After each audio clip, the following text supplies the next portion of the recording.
বন্ধুরা, মহারাজ আর দেওয়ানমশাই সবটা শোনার পর বলছে, আমরা এখান থেকে যেতে পারবো না, রঘুরাজকে রক্ষা করতে পারবো না। আর তাছাড়া রাজরানী তো শত্রুদেরকে রাজমহল থেকে বিতাড়িত করতে সক্ষম হয়েছে। পাইককে বলে আমাদের ফিরতে দেরি হবে, আর ভবানীকে বলো মা ভবানীর নাম করে নাটোরকে যেন এইভাবেই রক্ষা করে। আর আমি ওই শামশের গাজিকাকে কিছুতেই ছাড়বো না। এদিকে মা ভবানীর সামনে এসে বলছে, ভবানী ওঠ, দেখ আমি তোর কাছে এসেছি। ভবানী তখন বলছে, মা তুমি এলে, তুমি দেখা দিলে আমায়। মা ভবানী বলছে, তুই বলেছিলি লড়াইয়ের পর লড়াই করছিস, আমি তাই বলতে এলাম। তোর বুদ্ধি আর কর্তব্যপরায়ণতা আমায় মুগ্ধ করেছে। তোর সামনে অনেক পরীক্ষা, তোকে আমার মহিষাসুর মর্দিনী রূপে পুজো করতে হবে। ভবানী তখন বলছে, হ্যাঁ মা, আমি করব। জয় মা ভবানী, আমি আমার উত্তর পেয়ে গেছি মা।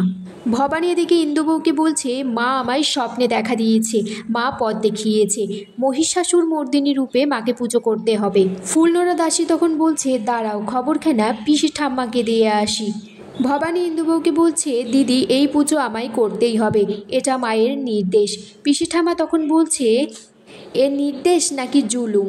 ভবানী বলছে, ফুলনোড়া দিদির একখানা পিড়ে গড়িয়ে দাও, দাঁড়িয়ে দাঁড়িয়ে আর কত আড়ি পাতবে। পিসি ঠাম্মাও বলছে, তুমি আর কি করবা, একখান ফর্দ করিয়া দাও দেখি। ভবানী তখন পিসি ঠাম্মাকে বলে যে সে মহিষাসুর মর্দিনী রূপে মাকে পুজো করতে চায়, কিন্তু পিসি ঠাম্মা বলে এই মহলে শুধু বাসন্তী পুজো করা হয়, আর অন্য কোনো পুজো আমি মানব না।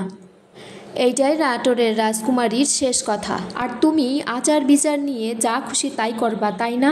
ভবানী বলছে, আমি মাকে কথা দিয়েছি, এ পুজো আমায় করতেই হবে, পিসি ঠাম্মাকে যেভাবেই হোক রাজি করাতে হবে। ভবানী তারপর মা ভবানীকে বলছে, মা সারা রাত এপাশ ওপাশ করেছি, কিন্তু কোনো উপায় তো খুঁজে বার করতে পারলাম না। পুরোহিত মশাই সেখানে এসেছে আর বলছে রাজরানীকে অন্যমনস্ক লাগছে মনে হচ্ছে, চারিদিকে তো আপনার বীরঙ্গনার জয়ধ্বনি চলছে। ভবানী বলছে, একটা প্রশ্ন করতে পারি? আমি কি এই সময় মায়ের পুজো করতে পারি মহিষাসুর মর্দিনী রূপে? পুরোহিত মশাই বলছে, আপনার মনে হঠাৎ এমন কেন?